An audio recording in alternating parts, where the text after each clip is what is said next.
You be moo. You think they wise. You're a moo man. When Sarah had passed the house next door, she had seen Ram Dass closing the shutters, and caught her glimpse of this room also.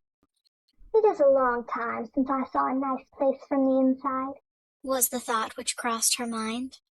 There was the usual bright fire glowing in the grate, and the Indian gentleman was sitting before it. His head was resting in his hand, and he looked as lonely and unhappy as ever. Poor man, said Sarah. I wonder what you are supposing. And this is what he was supposing at that very moment. Suppose, he was thinking. Suppose, even if Carmichael traces the people to Moscow, the little girl they took from Madame Pascal's school in Paris is not the one we are in search of. Suppose she proves to be quite a different child. What steps shall I take next? When Sarah went into the house, she met Miss Minchin, who had come downstairs to scold the cook. Where have you wasted your time? she demanded. You have been out for hours. It was so wet and muddy, Sarah answered. It was hard to walk, because my shoes were so bad and slipped about. Make no excuses, said Miss Minchin. And tell no falsehoods. Sarah went in to the cook. The cook had received a severe lecture, and was in a fearful temper as a result. She was only too rejoiced to have someone to vent her rage on, and Sarah was a convenience, as usual. Why didn't you stay all night? she snapped. Sarah laid her purchases on the table. Here are the things, she said. The cook looked them over, grumbling. She was in a very savage humor indeed. May I have something to eat? Sarah asked rather faintly. Tea's over and done with, was the answer. Did you expect me to keep it hot for you? Sarah stood silent for a second.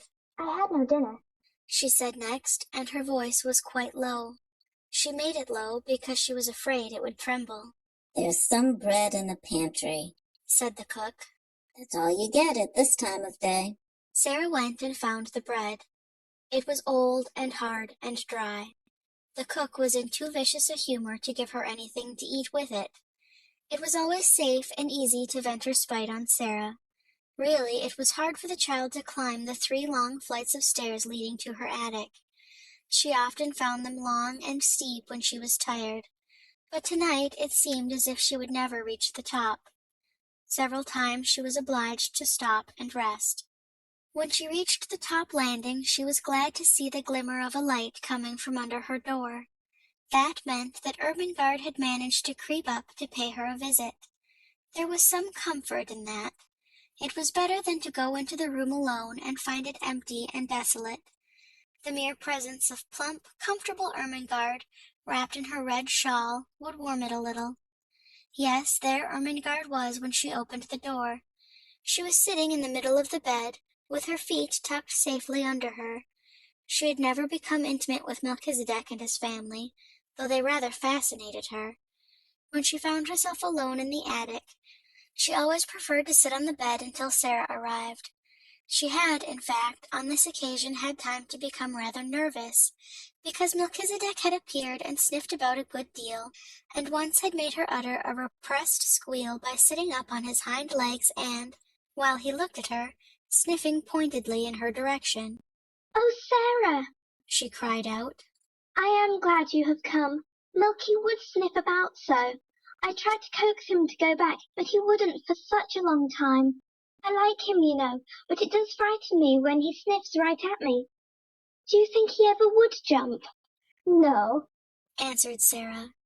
Ermengarde crawled forward on the bed to look at her. You do look tired, Sarah, she said. You are quite pale. I am tired, said Sarah, dropping on to the lopsided footstool. Oh, here's Melchizedek, poor thing. He's come to ask for his supper. Melchizedek had come out of his hole as if he had been listening for her footstep. Sarah was quite sure he knew it. He came forward with an affectionate, expectant expression as Sarah put her hand in her pocket and turned it inside out, shaking her head. I am very sorry, she said. I haven't 1 crumb left. Go home, Melchizedek, and tell your wife there was nothing in my pocket. I'm afraid I forgot because the cook and Miss Minchin were so cross. Melchizedek seemed to understand. He shuffled resignedly, if not contentedly, back to his home. I did not expect to see you tonight, Ermy, Sarah said. Ermengarde hugged herself in the red shawl. Miss Amelia has gone out to spend the night with her old aunt, she explained. No one else ever comes and looks into the bedrooms after we are in bed. I could stay here until morning if I wanted to. She pointed toward the table under the skylight. Sarah had not looked toward it as she came in. A number of books were piled upon it. Ermengarde's gesture was a dejected one. Papa has sent me some more books, Sarah, she said. There they are. Sarah looked round and got up at once. She ran to the table and, picking up the top volume, turned over its leaves quickly. For the moment she forgot her discomforts. Ah! She cried out. How beautiful! Carlyle's French Revolution. I have so wanted to read that. I haven't, said Ermengarde. And Papa will be so cross if I don't. He expects me to know all about it when I go home for the holidays. What shall I do? Sarah stopped turning over the leaves and looked at her with an excited flush on her cheeks. Look here, she cried. If you lend me these books, I'll read them and tell you everything that's in them afterward. And I'll tell it so that you will remember it, too. Oh, goodness, exclaimed Ermengarde. Do you think you can? I know I can, Sarah answered. The little ones always remember what I tell them. Sarah, said Ermengarde, hope gleaming in her round face. If you'll do that and make me remember, I'll give you anything. I don't want you to give me anything, said Sarah. I want your books. I want them. And her eyes grew big and her chest heaved. Take them then, said Ermengarde. I wish I wanted them, but I don't. I'm not clever, and my father is, and he thinks I ought to be. Sarah was opening one book after the other. What are you going to tell your father? She asked, a slight doubt dawning in her mind. Oh, he needn't know, answered Ermengarde. He'll think I've read them. Sarah put down her book and shook her head slowly. That's almost like telling lies, she said. And lies, well, you see, they are not only wicked, they're vulgar. Sometimes, reflectively, I thought perhaps I might do something wicked. I might suddenly fly into a rage and kill Miss Minchin, you know, when she was ill-treating me. But I couldn't be vulgar. Why can't you tell your father I read them? He wants me to read them, said Ermengarde, a little discouraged by this unexpected turn of affairs. He wants you to know what is in them, said Sarah. And if I can tell you in an easy way and make you remember it, I should think he would like that. He'll like it if I learn anything in any way, said rueful Ermengarde. You would if you were my father. It's not your fault that, began Sarah. She pulled herself up and stopped rather suddenly. She had been going to say, It's not your fault that you are stupid. That what? Ermengarde asked. Is that you can't learn things quickly, amended Sarah. If you can't, you can't. If I can, why I can, that's all. She always felt very tender of Ermengarde, and tried not to let her feel too strongly the difference between being able to learn anything at once and not being able to learn anything at all. As she looked at her plump face, one of her wise, old-fashioned thoughts came to her. Perhaps, she said, to be able to learn things quickly isn't everything. To be kind is worth a great deal to other people. If Miss Minchin knew everything on earth and was like what she is now, she'd still be a detestable thing, and everybody would hate her. Lots of clever people have done harm and have been wicked. Look at Robespierre. She stopped and examined Ermengarde's countenance, which was beginning to look bewildered. Don't you remember? She demanded. I told you about him not long ago. I believe you've forgotten. Well, I don't remember all of it, admitted Ermengarde. Well, you wait a minute, said Sarah. And I'll take off my wet things and wrap myself in the coverlet and tell you over again. She took off her hat and coat and hung them on a nail against the wall, and she changed her wet shoes for an old pair of slippers. Then she jumped on the bed and, drawing the coverlet about her shoulders, sat with her arms round her knees. Now listen, she said. She plunged into the gory records of the French Revolution, and told such stories of it that Ermengarde's eyes grew round with alarm, and she held her breath. But though she was rather terrified, there was a delightful thrill in listening, and she was not likely to forget Robespierre again, or to have any doubts about the Princess de Lamballe. You know they put her head on a pike and danced round it, Sarah explained. And she had beautiful floating blonde hair, and when I think of her, I never see her head on her body, but always on a pike, with those furious people dancing and howling. It was agreed that Mr. St. John was to be told the plan they had made, and for the present the books were to be left in the attic. Now let's tell each other things, said Sarah. How are you getting on with your French lessons? Ever so much better since the last time I came up here and you explained the conjunctions. Miss Minchin could not understand why I did my exercises so well that first morning. Sarah laughed a little and hugged her knees. She doesn't understand why Lottie is doing her sums so well, she said. But it is because she creeps up here too, and I help her. She glanced round the room. The attic would be rather nice, if it wasn't so dreadful, she said, laughing again. It's a good place to pretend in. The truth was that Ermengarde did not know anything of the sometimes almost unbearable side of life in the attic. She had not a sufficiently vivid imagination to depict it for herself. On the rare occasions that she could reach Sarah's room, she only saw that side of it which was made exciting by things which were pretended, and stories which were told. Her visits partook of the character of adventures, and though sometimes Sarah looked rather pale, and it was not to be denied that she had grown very thin, her proud little spirit would not admit of complaints. She had never confessed that at times she was almost ravenous with hunger, as she was tonight. She was growing rapidly, and her constant walking and running about would have given her a keen appetite, even if she had had abundant and regular meals of a much more nourishing nature than the unappetizing, inferior food snatched at such odd times as suited the kitchen convenience. She was growing used to a certain gnawing feeling in her young stomach. I suppose soldiers feel like this when they are on a long and weary march, she often said to herself. She liked the sound of the phrase, long and weary march. It made her feel rather like a soldier.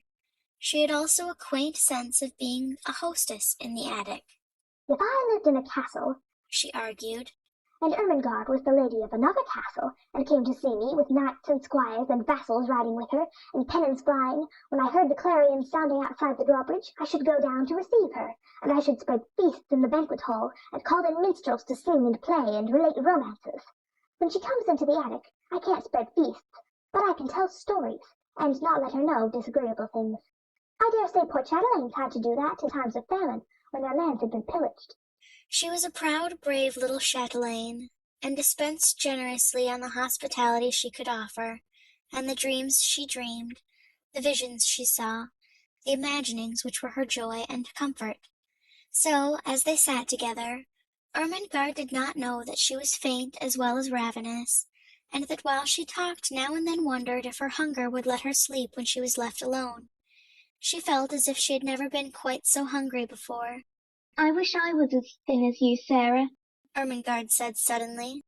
I believe you are thinner than you used to be. Your eyes look so big, and look at the sharp little bones sticking out of your elbow. Sarah pulled down her sleeve, which had pushed itself up. I was always a thin child, she said bravely. And I always had big green eyes. I love your queer eyes, said Ermengarde, looking into them with affectionate admiration. They always look as if they saw such a long way. I love them, and I love them to be green, though they look black generally. They are cat's eyes, laughed Sarah. But I can't see in the dark with them, because I have tried and I couldn't. I wish I could. It was just at this minute that something happened at the skylight which neither of them saw. If either of them had chanced to turn and look, she would have been quite startled by the sight of a dark face, which peered cautiously into the room, and disappeared as quickly and almost as silently as it had appeared. Not quite as silently, however. Sarah, who had keen ears, suddenly turned a little and looked up at the roof. That didn't sound like Melchizedek, she said. It wasn't scratchy enough. What? said Ermengarde, a little startled. Didn't you think you heard something? asked Sarah. No, Ermengarde faltered. Did you? Perhaps I didn't, said Sarah.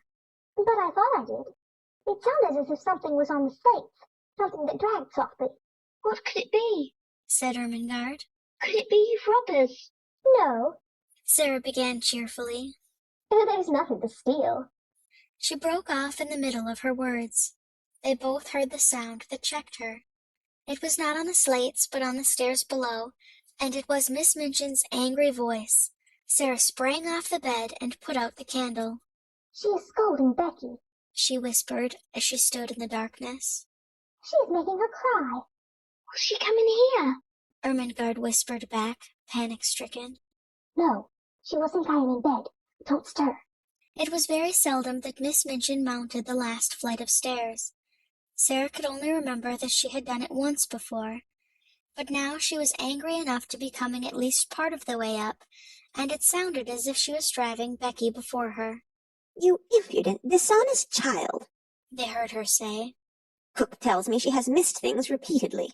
"'Twant me, Mum," said Becky, sobbing. "I was hungry enough, but 'twant me never." You deserve to be sent to prison, said Miss Minchin's voice. Picking and stealing. Half a meat pie, indeed. "'Twant me," wept Becky. "I could have eat a old one, but I never laid a finger on it." Miss Minchin was out of breath between temper and mounting the stairs. The meat pie had been intended for her special late supper. It became apparent that she boxed Becky's ears. Don't tell falsehoods, she said. Go to your room this instant. Both Sarah and Ermengarde heard the slap, and then heard Becky run in her slipshod shoes up the stairs and into her attic. They heard her door shut, and knew that she threw herself upon the bed. "I could have ate 2 of 'em," they heard her cry into her pillow. "and I never took a bite. 'Twas cook give it to her policeman." Sarah stood in the middle of the room in the darkness. She was clenching her little teeth and opening and shutting fiercely her outstretched hands. She could scarcely stand still, but she dare not move until Miss Minchin had gone down the stairs and all was still. The wicked, cruel thing! She burst forth. The cook takes things herself, and then says Becky steals them. She doesn't. She's so hungry sometimes that she eats crusts out of the ash barrel. She pressed her hands hard against her face and burst into passionate little sobs, and Ermengarde, hearing this unusual thing, was overawed by it. Sarah was crying. The unconquerable Sarah. It seemed to denote something new, some mood she had never known. Suppose, a new dread possibility presented itself to her kind, slow little mind all at once. She crept off the bed in the dark and found her way to the table where the candle stood. She struck a match and lit the candle. When she had lighted it, she bent forward and looked at Sarah, with her new thought growing to definite fear in her eyes. Sarah, she said in a timid, almost awe-stricken voice. You never told me. I don't want to be rude, but are you ever hungry? It was too much just at that moment. The barrier broke down. Sarah lifted her face from her hands. Yes, she said in a new, passionate way. Yes, I am. I'm so hungry now that I could almost eat you. And it makes it worse to hear poor Becky. She's hungrier than I am. Ermengarde gasped. Oh, she cried woefully. And I never knew. I didn't want you to know, Sarah said. It would make me feel like a street beggar. I know I look like a street beggar. No, you don't. Ermengarde broke in. Your clothes are a little queer, but you couldn't look like a street beggar. You haven't a street beggar face. A little boy once gave me a 6pence for charity, said Sarah, with a short little laugh in spite of herself. Here it is. And she pulled out the thin ribbon from her neck. He wouldn't have given me his Christmas 6pence if I hadn't looked as if I needed it. Somehow the sight of the dear little 6pence was good for both of them. It made them laugh a little, though they both had tears in their eyes. Who was he? asked Ermengarde, looking at it quite as if it had not been a mere ordinary silver 6pence. He was a darling little thing going to a party, said Sarah. He was one of the large family, the little one with the round legs, the one I call Guy Clarence. I suppose his nursery was crammed with Christmas presents and hampers full of cakes and things, and he could see I had had nothing. Ermengarde gave a little jump backward. The last sentences had recalled something to her troubled mind and given her a sudden inspiration. Oh, Sarah, she cried. What a silly thing I am not to have thought of it. Of what? Something splendid, said Ermengarde in an excited hurry. This very afternoon my nicest aunt sent me a box. It is full of good things. I never touched it. I had so much pudding at dinner, and I was so bothered about Papa's books. Her words began to tumble over each other. It's got cake in it, and little meat pies, and jam tarts, and buns, and oranges, and red currant wine, and figs, and chocolate. I'll creep back to my room and get it this minute, and we'll eat it now. Sarah almost reeled. When one is faint with hunger, the mention of food has sometimes a curious effect. She clutched Ermengarde's arm. Do you think you could? She ejaculated. I know I could, answered Ermengarde, and she ran to the door, opened it softly, put her head out into the darkness, and listened. Then she went back to Sarah. The lights are out. Everybody's in bed. I can creep, and no one will hear. It was so delightful that they caught each other's hands, and a sudden light sprang into Sarah's eyes. Ernie, she said. Let us pretend. Let us pretend it's a party. And won't you invite the prisoner in the next cell? Yes, let us knock on the wall now. The jailer won't hear. Sarah went to the wall. Through it she could hear poor Becky crying more softly. She knocked 4 times. That means, come to me through the secret passage under the wall, she explained. I have something to communicate. 5 quick knocks answered her. She's coming, she said. Almost immediately the door of the attic opened and Becky appeared. Her eyes were red and her cap was sliding off, and when she caught sight of Ermengarde she began to rub her face nervously with her apron. Don't mind me a bit, Becky, cried Ermengarde. Miss Ermengarde has asked you to come in, said Sarah, because she is going to bring a box of good things up here to us. Becky's cap almost fell off entirely. She broke in with such excitement. To eat, miss, she said. Things that's good to eat. Yes, answered Sarah. And we are going to pretend a party. And you shall have as much as you want to eat, put in Ermengarde. I'll go this minute. She was in such haste that as she tiptoed out of the attic she dropped her red shawl and did not know it had fallen. No one saw it for a minute or so. Becky was too much overpowered by the good luck which had befallen her. Oh, miss, she gasped. I know it was you that asked her to let me come. It makes me cry to think of it. And she went to Sarah's side and stood and looked at her worshippingly. But in Sarah's hungry eyes the old light had begun to glow and transform her world for her. Here in the attic, with the cold night outside, with the afternoon in the sloppy streets barely past, with the memory of the awful unfed look in the beggar child's eyes not yet faded, this simple, cheerful thing had happened like a thing of magic. She caught her breath.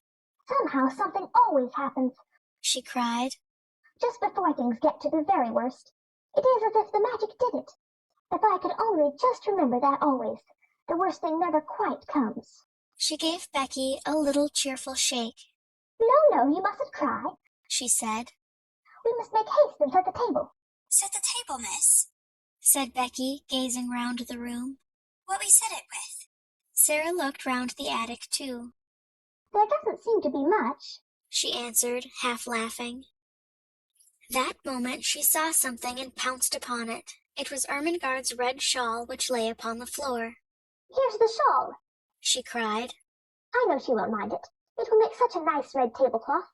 They pulled the old table forward and threw the shawl over it. Red is a wonderfully kind and comfortable color. It began to make the room look furnished directly. How nice a red rug would look on the floor, exclaimed Sarah. We must pretend there is one. Her eye swept the bare boards with a swift glance of admiration. The rug was laid down already. How soft and thick it is, she said with a little laugh which Becky knew the meaning of, and she raised and set her foot down again delicately, as if she felt something under it. Yes, miss, answered Becky, watching her with serious rapture. She was always quite serious. What next now? said Sarah, and she stood still and put her hands over her eyes. Something will come if I think, and wait a little, in a soft, expectant voice. The magic will tell me. One of her favorite fancies was that on the outside, as she called it, thoughts were waiting for people to call them. Becky had seen her stand and wait many a time before, and knew that in a few seconds she would uncover an enlightened, laughing face. In a moment she did. There, she cried. It has come. I know now. I must look among the things in the old trunk I had when I was a princess. She flew to its corner and kneeled down. It had not been put in the attic for her benefit, but because there was no room for it elsewhere. Nothing had been left in it but rubbish. But she knew she should find something. The magic always arranged that kind of thing in one way or another. In a corner lay a package so insignificant-looking that it had been overlooked, and when she herself had found it she kept it as a relic. It contained a dozen small white handkerchiefs. She seized them joyfully and ran to the table. She began to arrange them upon the red table cover, patting and coaxing them into shape with the narrow lace edge curling outward, her magic working its spells for her as she did it. These are the plates, she said. They are golden plates. These are the richly embroidered napkins. Nuns worked them in convents in Spain. Did they, miss? Breathed Becky, her very soul uplifted by the information. You must pretend it, said Sarah. If you pretend it enough, you will see them. Yes, miss, said Becky, and as Sarah returned to the trunk she devoted herself to the effort of accomplishing an end so much to be desired. Sarah turned suddenly to find her standing by the table, looking very queer indeed. She had shut her eyes and was twisting her face in strange, convulsive contortions, her hands hanging stiffly clenched at her sides. She looked as if she was trying to lift some enormous weight. What is the matter, Becky? Sarah cried. What are you doing? Becky opened her eyes with a start. I was pretending, miss, she answered a little sheepishly. I was trying to see it like you do. I almost did, with a hopeful grin. But it takes a lot of strength. Perhaps it does if you are not used to it, said Sarah with friendly sympathy. But you don't know how easy it is when you've done it often. I wouldn't try so hard just at first. It will come to you after a while. I'll just tell you what things are. Look at these. She held an old summer hat in her hand which she had fished out of the bottom of the trunk. There was a wreath of flowers on it. She pulled the wreath off. These are garlands for the feast, she said grandly. They fill all the air with perfume. There's a mug on the washstand, Becky. Oh, and bring the soap dish for a centerpiece. Becky handed them to her reverently. What are they now, miss? She inquired. You'd think they was made of crockery, but I know they ain't. This is a carven flagon, said Sarah, arranging tendrils of the wreath about the mug. And this is purest alabaster encrusted with gems. She touched the things gently, a happy smile hovering about her lips which made her look as if she were a creature in a dream. My, ain't it lovely, whispered Becky. If we just had something for bonbon dishes, Sarah murmured. There, darting to the trunk again. I remember I saw something this minute. It was only a bundle of wool wrapped in red and white tissue paper, but the tissue paper was soon twisted into the form of little dishes, and was combined with the remaining flowers to ornament the candlestick which was to light the feast. Only the magic could have made it more than an old table, covered with a red shawl, and set with rubbish from a long unopened trunk.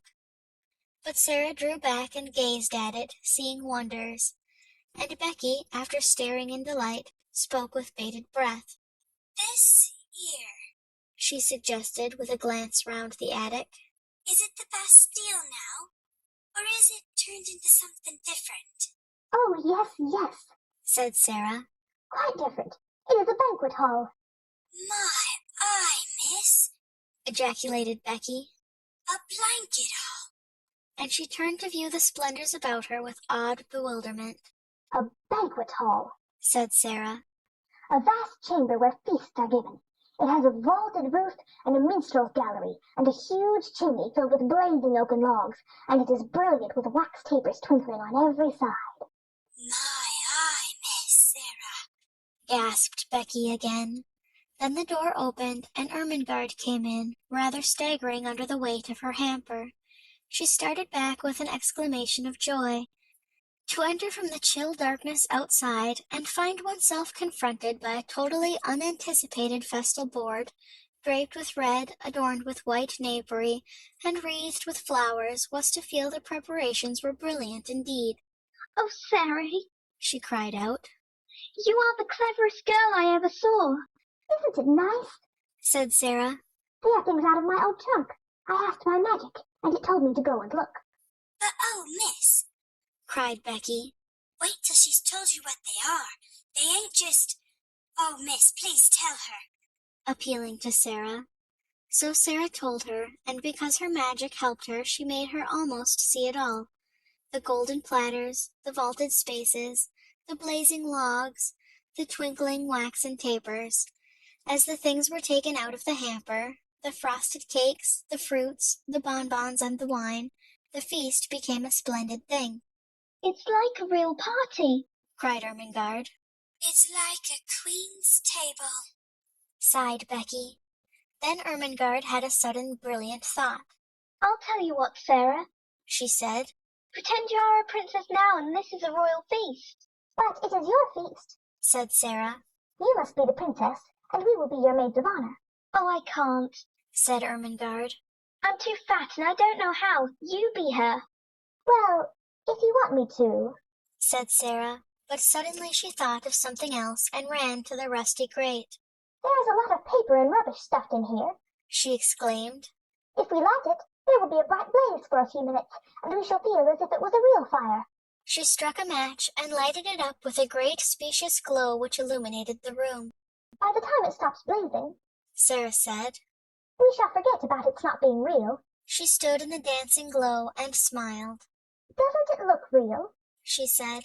Now we will begin the party. She led the way to the table. She waved her hand graciously to Ermengarde and Becky. She was in the midst of her dream. Advance, fair damsels, she said in her happy dream voice, and be seated at the banquet table. My noble father, the king, who is absent on a long journey, has commanded me to feast you. She turned her head slightly toward the corner of the room. What ho, there, minstrels! Strike up with your viols and bassoons. Princesses, she explained rapidly to Ermengarde and Becky, always had minstrels to play at their feasts. Pretend there is a minstrel gallery up there in the corner. Now we will begin. They had barely had time to take their pieces of cake into their hands, not one of them had time to do more, when they all three sprang to their feet and turned pale faces toward the door, listening, listening. Someone was coming up the stairs. There was no mistake about it. Each of them recognized the angry mounting tread and knew that the end of all things had come. It's the missus, choked Becky, and dropped her piece of cake upon the floor. Yes, said Sarah, her eyes growing shocked and large in her small white face. Miss Minchin has found us out. Miss Minchin struck the door open with a blow of her hand. She was pale herself, but it was with rage. She looked from the frightened faces to the banquet table, and from the banquet table to the last flicker of the burnt paper in the grate. I have been expecting something of this sort, she exclaimed. But I did not dream of such audacity. Lavinia was telling the truth. So they knew that it was Lavinia who had somehow guessed their secret and had betrayed them. Miss Minchin strode over to Becky and boxed her ears for a second time. You impudent creature, she said. You leave the house in the morning. Sarah stood quite still, her eyes growing larger, her face paler. Ermengarde burst into tears. Oh, don't send her away, she sobbed. My aunt sent me the hamper. We're only having a party. So I see, said Miss Minchin witheringly. With the Princess Sarah at the head of the table. She turned fiercely on Sarah. It is your doing, I know, she cried. Ermengarde would never have thought of such a thing. You decorated the table, I suppose, with this rubbish. She stamped her foot at Becky. Go to your attic, she commanded, and Becky stole away, her face hidden in her apron, her shoulders shaking. Then it was Sarah's turn again.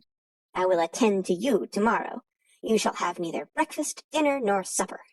I have not had either dinner or supper today, Miss Minchin, said Sarah rather faintly. Then all the better. You will have something to remember. Don't stand there. Put those things into the hamper again. She began to sweep them off the table into the hamper herself, and caught sight of Ermengarde's new books. And you, to Ermengarde, have brought your beautiful new books into this dirty attic. Take them up and go back to bed. You will stay there all day tomorrow, and I shall write to your papa. What would he say if he knew where you are tonight? Something she saw in Sarah's grave, fixed gaze at this moment made her turn on her fiercely. What are you thinking of?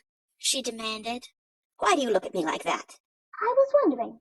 Answered Sarah, as she had answered that notable day in the schoolroom. What were you wondering? It was very like the scene in the schoolroom. There was no pertness in Sarah's manner. It was only sad and quiet. I was wondering She said in a low voice. what my papa would say if he knew where I am tonight. Miss Minchin was infuriated just as she had been before, and her anger expressed itself, as before, in an intemperate fashion. She flew at her and shook her. You insolent, unmanageable child! She cried. How dare you? How dare you? She picked up the books, swept the rest of the feast back into the hamper in a jumbled heap, thrust it into Ermengarde's arms, and pushed her before her toward the door. I will leave you to wonder, she said. Go to bed this instant. And she shut the door behind herself and poor stumbling Ermengarde, and left Sarah standing quite alone. The dream was quite at an end.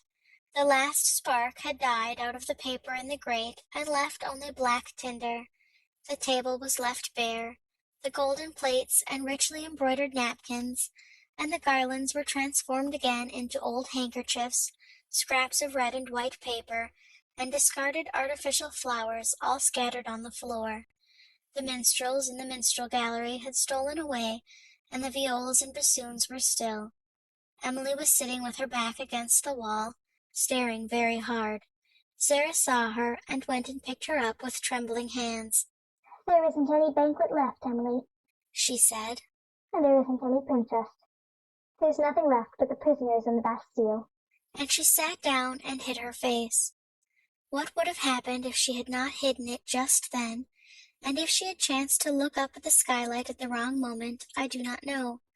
Perhaps the end of this chapter might have been quite different, because if she had glanced at the skylight she would certainly have been startled by what she would have seen. She would have seen exactly the same face pressed against the glass, and peering in at her, as it had peered in earlier in the evening when she had been talking to Ermengarde. But she did not look up. She sat with her little black head in her arms for some time. She always sat like that when she was trying to bear something in silence. Then she got up and went slowly to the bed. I can't pretend anything else while I'm awake, she said. There wouldn't be any use in trying.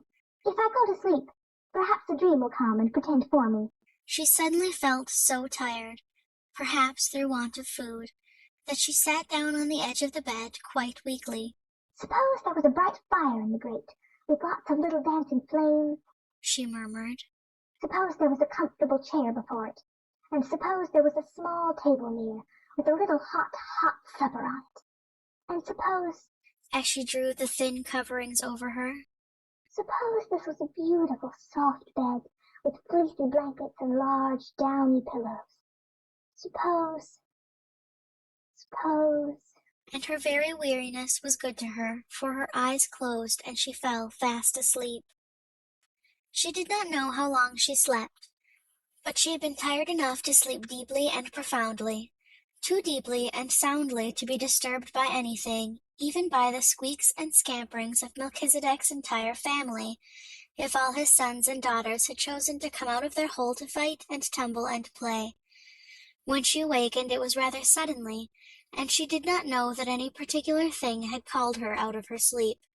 The truth was, however, that it was a sound which had called her back, a real sound, the click of the skylight as it fell in closing after a lithe white figure which slipped through it and crouched down close by upon the slates of the roof, just near enough to see what happened in the attic, but not near enough to be seen. At first she did not open her eyes. She felt too sleepy and, curiously enough, too warm and comfortable. She was so warm and comfortable, indeed, that she did not believe she was really awake.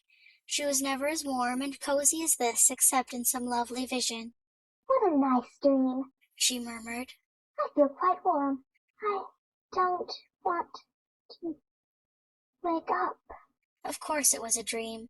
She felt as if warm, delightful bedclothes were heaped upon her. She could actually feel blankets, and when she put out her hand it touched something exactly like a satin-covered eiderdown quilt. She must not awaken from this delight. She must be quite still and make it last. But she could not. Even though she kept her eyes closed tightly, she could not. Something was forcing her to awaken, something in the room. It was a sense of light and a sound, the sound of a crackling, roaring little fire. Oh, I am awakening, she said mournfully. I can't help it, I can't. Her eyes opened in spite of herself, and then she actually smiled. For what she saw she had never seen in the attic before, and knew she never should see. Oh, I haven't awakened, she whispered, daring to rise on her elbow and look all about her. I am dreaming yet. She knew it must be a dream, for if she were awake such things could not be. Do you wonder that she felt sure she had not come back to earth? This is what she saw. In the grate there was a glowing, blazing fire. On the hob was a little brass kettle hissing and boiling. Spread upon the floor was a thick, warm, crimson rug. Before the fire a folding chair, unfolded and with cushions on it. By the chair a small folding table, unfolded, covered with a white cloth, and upon it spread small covered dishes, a cup, a saucer, a teapot. On the bed were new warm coverings and a satin-covered down quilt. At the foot a curious wadded silk robe and a pair of quilted slippers and some books. The room of her dreams seemed changed into fairyland, and it was flooded with warm light, for a bright lamp stood on the table covered with a rosy shade. She sat up, resting on her elbow, and her breathing came short and fast. It does not melt away, she panted. Oh, I never had such a dream before. She scarcely dared to stir, but at last she pushed the bedclothes aside and put her feet on the floor with a rapturous smile. I am dreaming I am getting out of bed, she heard her own voice say, and then as she stood up in the midst of it all, turning slowly from side to side, I am dreaming it stays real. I am dreaming it feels real. It's bewitched, or I'm bewitched. I only think I see it all. Her words began to hurry themselves. If I can only keep on thinking it, I don't care. She stood panting a moment longer, and then cried out again. Oh, it isn't true, she said. It can't be true, but oh, how true it seems. The blazing fire drew her to it, and she knelt down and held out her hands close to it, so close that the heat made her start back. A fire I only dreamed wouldn't be hot, she cried. She sprang up, touched the table, the dishes, the rug. She went to the bed and touched the blankets. She took up the soft wadded dressing gown and suddenly clutched it to her breast and held it to her cheek. It's warm, it's soft, she almost sobbed. It's real, it must be. She threw it over her shoulders and put her feet into the slippers. They are real too, it's all real, she cried. She almost staggered to the books and opened one which lay upon the top. Something was written on the fly-leaf, just a few words, and they were these. To the little girl in the attic, from a friend. When she saw that, wasn't it a strange thing for her to do? She put her face down upon the page and burst into tears. I don't know who it is, she said, but somebody cares for me a little. I have a friend. She took her candle and stole out of her room and into Becky's and stood by her bedside. Becky, she whispered as loudly as she dared. Wake up. When Becky wakened and she sat upright staring aghast, her face still smudged with traces of tears, beside her stood a little figure in a luxurious wadded robe of crimson silk. The face she saw was a shining, wonderful thing. The Princess Sarah, as she remembered her, stood at her very bedside, holding a candle in her hand. Come, she said. Oh, Becky, come. Becky was too frightened to speak. She simply got up and followed her, with her mouth and eyes open, and without a word. And when they crossed the threshold, Sarah shut the door gently and drew her into the warm, glowing midst of things which made her brain reel and her hungry senses faint. It's true, she cried. I've touched them all. They're as real as we are. The magic has come and done it, Becky, while we were asleep. The magic that won't let those worst things ever quite happen. You be Mumu. You think they wise. You're a Mumu man.